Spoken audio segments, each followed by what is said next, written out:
Have you ever been robbed emotionally? Not by a stranger, but by the person who calls you babe. What if you had a girlfriend who asked for a 50,000 pesos gift? You said no because, rent exists, diba? You have bills. So she gets somebody else to buy it, then flexes it online, pretending it came from you. That's not sweeta, that's a crime of the heart with Instagram captions. But good morning, loves. It's a beautiful day. Coach V here, your love solution provider, bringing you a brand new way to level up your love life. Welcome to Love Hacks. Today's episode, man, triggering to because especially for the givers, the quiet providers, and those being emotionally robbed in the name of love. Let's jump right away in this dilemma that got us thinking, does she really want love or maybe she just wants to flex on Instagram? Pao, will you read this for us? Now, I and my girlfriend, we've been together for 6 years. Now, I tried to end the relationship recently, but she said she just needed space to rethink. Now, all throughout the relationship, I've been the one paying for our dates, which I'm fine with. It's normal for the guy to provide. But we always end up arguing about her spending. Now, she never seems content with what I can afford. Now, just last week, she asked me to buy her something worth 50,000 pesos. Okay, I told her I couldn't afford it. A few days later, she asked her parents to buy it and posted it on Instagram, pretending that I gave it to her. Now, she wanted to brag. That did not sit right with me. Maybe it's my fault. Baka kasalanan ko. I got her used to a lifestyle where I'd always give in, even if it was beyond my means. Now, we've talked about her spending. I've been clear. Still, nothing has changed. Now, I'm just wondering, should I rethink ending it? Is this a valid reason to walk away? Thank you, Pao. Well, first things first, what do you think was she thinking? Anne, do you have any thoughts? Ano kayang iniisip ni girl? Bakit siya nagpabila sa parents tapos she posted it saying, "Thank you, babe." I know, Isn't I'm that an so insult? weirded out. Why No. would you pretend that your boyfriend bought it? Right. What are you trying to prove in the first place? For example, Pao, Diba? somebody did that to you. How would you feel? Projecting siya. Like projecting a certain lifestyle, Yeah, siguro yeah. para sa kanyang clout. And it's like, ang yaman ng boyfriend ko. Or, Yun. and so on. But I think, I don't know, I think it's more of a material thing. And I Gotcha. am not a fan of something like that. And I think Yeah. the valid reason siya to break up, to be honest. That's true. Going Too back to that Reddit pretentious, post, yeah. which was read very well, by the way. Okay. So, Pao, you think that she did it because she wants to portray that the boyfriend is rich, not because she wants to insult the boyfriend directly? No, yeah. It's like, parang nagpo-projection na ito yung gusto ko. And saying like, oy, humabol ka. Ay, ayun, grabe yun. How about you, Anne? Any thoughts on this one? Same with Bao. I think she's being too pretentious, and if you cannot show the world the true, the true identity of your boyfriend, diba? Why do you have to pretend na mayaman siya? Yeah, and at the same time, I think you and I can relate, Anne, kasi sa totoo lang, simpleng tao lang ako eh. And when we take a look at stuff like this, it's just not, it doesn't sit right. Yeah.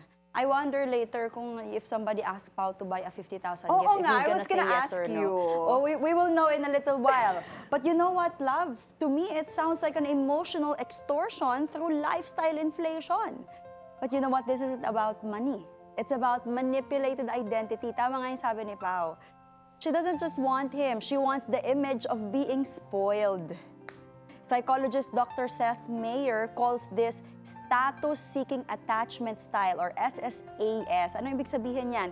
This is when people enter relationship not for deep connection but for validation, for status, and for clout.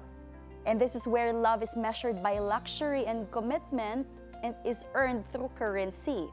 So yung post sa Instagram, that was not love. That was actually a performance. And he became a prop on her feed. And here's the kicker, my loves. When you give and give and give, it's never enough. Kasi it's not about generosity anymore. It's called codependency and designer packaging. So, for those who have Experience something similar? Here are 3 savage but science-backed signs she's not just faking the post, she's also faking the whole love affair with you. Number 1, the effort is for the gram and not for you. She shows up for birthday gifts, for good things, photo ops, but goes emotionally MIA when you're sick, struggling, or when you say no. Real love is low-key when it needs to be. Pero yung fake love, ay nako, it only exists in front of camera, a caption, or an audience. Number 2, words are sweet, but behavior is bare minimum. She says, I love you, but never asks about your day. Says, I appreciate you, but throws a tantrum kapag hindi mo binilhan ng 50,000 worth gift. Reminder, affection without consistency is performance, and performance without integrity is manipulation. And finally, ito na yun, she loves the role but not the relationship. If her energy drops the moment she's not being shown off, pampered, or praised, you are not her partner. You're her prop for the soft life she wants to look like she's living. So, if you want to test his love, if you want to know if you're with a real partner, remove the gifts, remove the glam, the posting. And if the affection disappears, then that's not love. That was clout in a couple costume. So, love, what do you think of this? Have you heard of a friend na the moment when the man or the woman stops giving them things, they also check out emotionally? I don't know if I know any couple in that deep detail. Same, I don't know. Pero I do know couples, talking about yung soft life, yung performative, na kahit the relationship hasn't not necessarily been smooth, importante to one of those partners na sa IG or sa social media, any form of social media, okay pa rin sila. In fact, almost like rom-com yung ano nila. Yeah. Parang everything is staged. I know couples who are like that also. Families pa nga minsan eh. They really post the most perfect pictures. But when you hear about the stories behind the scenes, alam mo na, really you know, good. it isn't really good. Pero when you look at their Instagram account, their posts, makita mo. Family perfect. Oo, picture perfect family, and also flaunting all the material things, just like that that girl. You know how common this is? I feel is that Anne doesn't know this, but then we have a mutual friend who is not Mo.